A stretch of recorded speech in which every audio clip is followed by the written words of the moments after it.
I wanted to talk about a worrying trend spreading through UK schools, and that's the impact of conspiracy theories. Obviously, kids, young people, even adults are getting their information news from TikTok, YouTube, and abandoning conventional legacy mainstream media.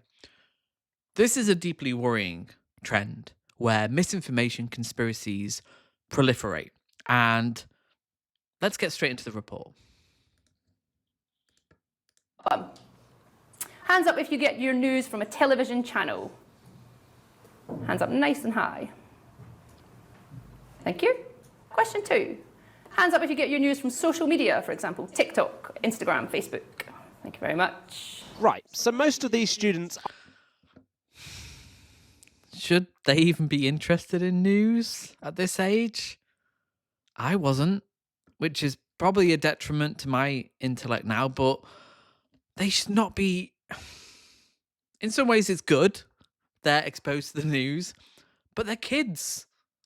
They should be like playing Pokemon or whatever kids do these days. I don't know, Pogs, Tamagotchis, yo-yos, whatever.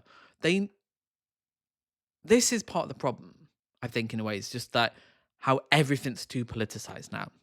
Yes, I'm saying that on a political channel. Like, people are just too exposed to politics. That's part of the problem. It's in everything now. Like, we live in a politicized culture now. It is what it is. We have to deal with it. But the fact that these kids are exposed to this at such a young age, when they don't have the intelligence, they don't have the critical thinking skills to pass good information from bad information, is insane because it's entrenched. It's so that's why they do it. Steve Bannon knew that to groom young men on like 4chan and far right forums, that's how you get them young. Even Hitler knew this. The Hitler hit the youth. They knew to indoctrinate people, you got to get them young before they're 25, before the brain, the prefrontal cortex matures and they can actually make decisions. Deeply dangerous. aren't watching this program right now. But what are they watching elsewhere? As young people ditch textbooks for smartphones and the internet, they're coming across misinformation and conspiracies more and more. And a new report has found that as students get older, they trust their teachers and institutions less and less. Do you trust mainstream media? Channel 4, the BBC, ITV? I don't know, to be fair. Like, personally, I wouldn't trust anyone fully. I would look into whatever they say. But do you trust? I mean, that's a good answer. Like, you shouldn't necessarily trust an institution blindly, whoever it is. Like, but there is oversight. There is journalistic standards. They have to make corrections if they make mistakes. Individual podcasters, YouTubers don't. Tim Pool doesn't have to. Joe Rogan doesn't have to. People on the right generally don't have to. If I make a mistake, I will say, yep, I got that wrong. I said this, bit of misinformation or whatever. You don't have to do that on YouTube. There is no standards. That means anyone can say anything and they've got an authority. If you've got 100,000 subscribers, what you say matters to a kid. You could be saying anything. Great replacement theory.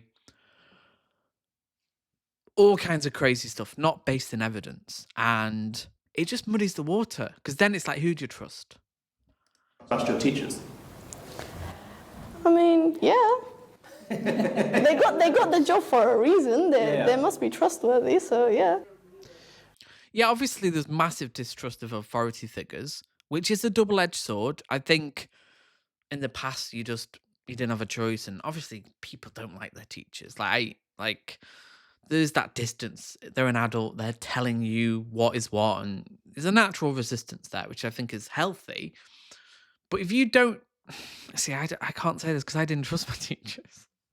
I don't like authority figures. So I think that's not necessarily a bad thing that kids don't trust teachers. Yeah, you could say, oh, there's a lack of respect now of authority figures. I personally think that respect has to be earned. I don't think you just get respect as a default. Like, if you just expect respect and, the teacher's just not very good at their job, Sorry, it doesn't work for me. Research has found teachers being challenged in class, great thinkers giving way to figures like Andrew Tate being used in essays. Even parents also believe in conspiracies. See, that's the biggest obstacle, the parents, because I've got a master's in education, and summed up, education happens at home. Generally, it's your postcode, your socioeconomic status that determines your future. Unfortunately, it's what happens at home. Are you reading with your kids? Are you challenging them? Are you actually doing some form of assessment? I know that sounds a bit, what? You need to be doing education at home more than what's happening in school, because often they're not, that doesn't necessarily mean if they're half decent, they're probably getting neglected. Often people who are in the middle are the people getting neglected, because the people at the top are fine. People at the bottom, they're probably getting more help, but maybe someone in the middle does need that extra bit of help, and they won't be getting it. But when the parents believe the conspiracy theories, when they're not even engaged in education, and I'm sorry, people don't like to hear it, but there's a correlation between the people who believe in education, believe in conspiracy theories, and their level of educational attainment. There's a reason why people buy into this misinformation. It's because they are not informed. And generally, people who believe in conspiracy theories, it's a means of just denying evidence, because it's like for example, climate change. It's a hoax according to Donald Trump, but you look at the science and we show it's not. So you have to deny science. You have to be anti-intellectual to be a conspiracy theorist, because it's never based on evidence. It's based on feelings and speculation and kind of like, oh, they must be hiding it from us. No, it's clear who has all the power, who has all the influence, and it's not Hollywood. The evolution of the internet, creating an ecosystem of competing sources of information and misinformation. It must be quite difficult to try and filter the facts, Yeah. given there's so much out there. There is, and I feel like that's what they're trying to do recently. Like, they're trying to confuse you. Like, where should you go? What's true? What's not true? You don't even know what's going on anymore. Kind of reminds me of the book 1984? Yeah, 1984, when, like, it's just, you're in a world where you're just confused. Wow, the insight. This is why I've hope for the future, because there's a lot of bad information, misinformation online, but that was a nuanced answer. I agree. It is designed to confuse you. This misinformation is designed to muddy the water. Oh, climate change isn't real. Look, it's natural. We've had, heat spells. We've had ice ages. What do you believe? Do you believe the scientist or the cool guy saying they're lying to you? Russell Brand, they're not telling you the truth. Which one do you believe? Genuinely difficult for a child. I was very lucky to not be brought up in this time. Like, I feel lucky that I'm a bit older, that I could have easily fallen down the alt-right pipeline if I was like 10, 15 years younger, where you are just fed just so much garbage based on feelings, misinformation, right-wing lies. So, yeah, it is designed to confuse you. They know exactly what you're doing. And it is 1984. The people have these power. They know what they're doing. We're going to be, the leading generation at some point. So I feel like it's important that, we know how to distinguish fake news and, opinion. In the survey by But the what's Commission... insane is that when was the term fake news invented? When Donald Trump was elected. This only came about when Donald Trump was elected in 2016, and you had Brexit. Hate crimes spiked massively when Donald Trump was elected. Race relations were getting better over time, especially under Obama. And then 2015-16, the hateful, divisive rhetoric comes in, and you have increase of hate crimes. This is Donald Trump. This is the division that we have, the polarization. Donald Trump is fake news embodied. Constantly lies, constantly spread misinformation.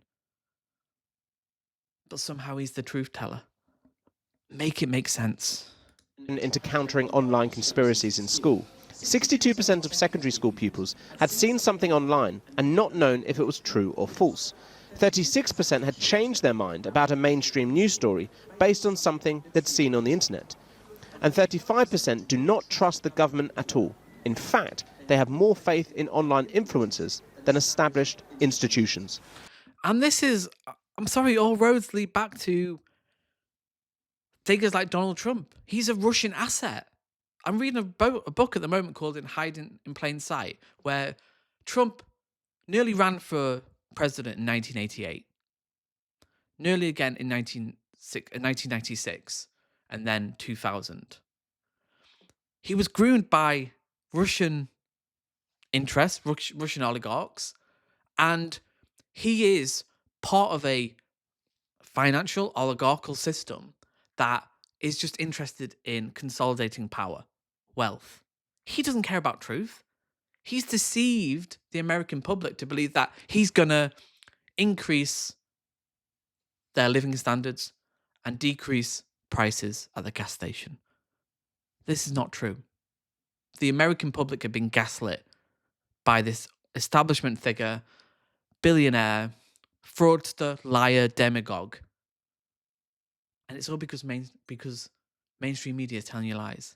It's Donald Trump telling you the truth, even though he lies constantly. We live in an insane upside down world. That's it. We literally live in an upside down world. Young people are naturally curious, and we need to encourage that.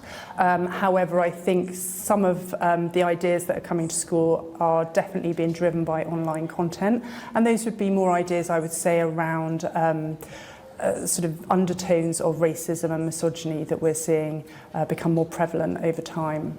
What's your biggest concern going forward? And it has been driven by the right, the culture war. Donald Trump, Farage.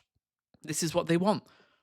They want to talk about these issues until they're talking about inequality, the problems of the wealth having all the power and money. They know exactly what they're doing. Zuckerberg, getting rid of fact checking. Who do you think that's going to help? Like Google are bending the knee. All these institutions are just bowing down to Donald Trump. And it isn't going to end well. People's life aren't going to improve.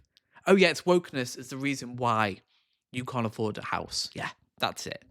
Come on. People believe this. I see a sort of community fracturing. I see young people who are sharing ideas with their peers that can be upsetting, that can be offensive. The report suggests that I agree. It's offensive, upsetting, but it's also not true. Education should be about what is true, what is facts, what's the science here? Not what people feel about, gay frogs or Jews or whatever the conspiracy is today. That's what it should be. What is the truth? But again, we live in a post-truth era where now Trump, Farage, they don't care about the facts because it's inconvenient for their narrative. Climate change, inconvenient. Trans rights, the validity of trans people. It's inconvenient. I just don't like them. They're a bit icky, so let's just talk about that. to deal with this stream of misinformation, teachers need more support, and education has to begin before pupils reach secondary school. That there are ways to embed this kind of content in the existing curriculum, whether that's media literacy being part of English language or citizenship or history, and really being taught to engage with this content like any other text. There is, to an extent, yeah, welcome that, but it's deeper than that. It's what's happening at home. It's a broader societal issue. Like, teachers are always expected to just solve social issues. Just teach this. They've got enough on their plate as it is, being underpaid, underworked. Teaching is a harder job as it is. Don't tell them to be like, I'm sorry, we're the parents. See, that's the problem I have with a lot of parents, is that they assume that education is it's in the school, at home. No. That's the attitude we need to challenge and go, okay, what are parents actually doing to help educate their parents, their children? Some parents are great. They're really good. Even when they've not got any money, they'll engage with them. They'll be like, what did you learn today? And engage with where they believe, what they believe, their views of the world, what they think about, how they feel about the world.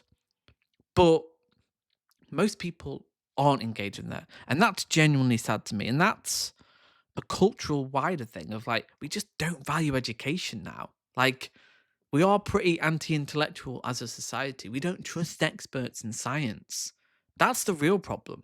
When you don't trust the scientists and you trust Andrew Tate Moore or right-wing figures like Nigel Farage, mind blown. Mind blown. I would trust any scientist over Nigel Farage. There's still good news in today's report, with teachers still holding a large amount of trust within the classroom. But it feels like we're at a potential tipping point, with the slow pace of the curriculum trying to compete with the ever-changing, ever-distorting world of social media. Hands up if you've ever encountered a conspiracy theory online. God. Thank you very much, your 9 hands down. Genuinely depressing. Hit the like button and I'll see you in the next video.